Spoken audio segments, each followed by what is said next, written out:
আজকে কাফনের কাপড় পরিধান করে হাতে শিকড় পরে আমরা বুঝাতে চাচ্ছি যে আমরা এভাবে আপনারা আমাদেরকে শিকড় বন্দি করে ফেলছেন।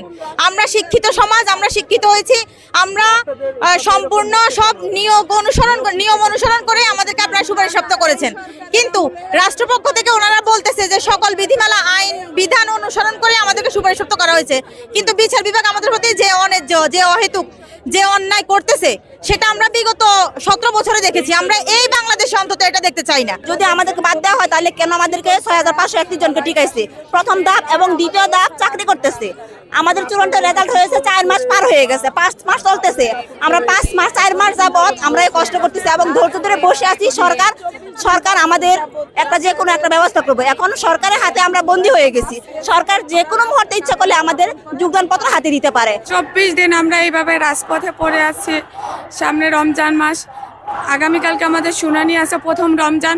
আমরা রাষ্ট্রপক্ষের কাছে, যারা রাষ্ট্র পরিচালনা করছে, প্রধান উপদেষ্টার সাথে সাথে যারা রাষ্ট্র পরিচালনা করছে, সকলের কাছে আহ্বান জানাচ্ছি। RICL TMX, যুগের পর যুগ স্থাপনা থাকে মজবুত।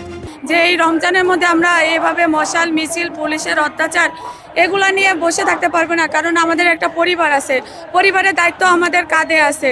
কারণ আমরা এখানে সবাই পূর্বে একটা চাকরি করতাম, তো আমাদের পরিবার আমাদের উপর নির্ভরশীল ছিল।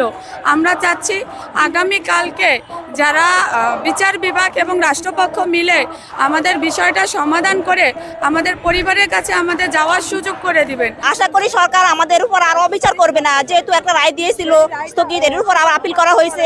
আগামীকাল এই আপিলের শুনানি হবে, প্লাস রায় হবে। আশা করি কালকে রায়ে যেন আমাদের ভালো কিছু হয়। আমরা 24 দিন যাবত রাজপথে, সরকারের পক্ষ থেকে কোনো লোক আসেনি, শুধু আমাদের প্রতিনিধি দল সচিবালয় এবং অধিদপ্তরে ডেকে নিয়ে সান্ত্বনা বাণী দিচ্ছে, যাতে আমরা বিশ্বাসী না। কারণ সান্ত্বনা বাণী থেকেই আমাদের এই রায়টা বাতিল করে দেওয়া হয়েছে। যারা সুপারিশপ্রাপ্ত হয় নাই তাদের পক্ষ থেকে 31 জন আমাদের বিরুদ্ধে রিট করেছে। রিট করার পরে আমাদের নিয়োগ প্রক্রিয়া প্রথম স্থগিত করা হয়। স্থগিত করার পরে আমরা মানববন্ধন করি। মানববন্ধন করার পরে প্রশাসন আমাদেরকে বলছে যে 6531 জনের কোনো সমস্যা হবে না, আমাদেরকে বলছে নিশ্চিত থাকার জন্য। তাদের প্রতি আমরা সম্মান জানিয়ে এতদিন আমরা বসেছিলাম। তারপর 6 তারিখ আমাদের এই নিয়োগ প্রক্রিয়া বন্ধ করে দেয়, বাতিল করে দেয়। এখন এই রায়টা যে কেন আসলো, আর এই রায়টা আমাদের পক্ষে আমাদেরকে দেওয়াটা অসম্পূর্ণ অযৌক্তিক। কারণ আমরা ঠিক আছে, আমাদের মেয়াদায় যোগ্যতা অনুযায়ী আমাদেরকে টিকানো হয়েছে। এখন আমরা জুলাই বিপ্লবের মাধ্যমে অন্তর্বর্তীকালীন সরকারের প্রধান উপদেষ্টা ডক্টর মোহাম্মদ ইউনূস স্যারের আমলে আমরা অন্তত এই প্রহসনের বিচার বিভাগ চাই না।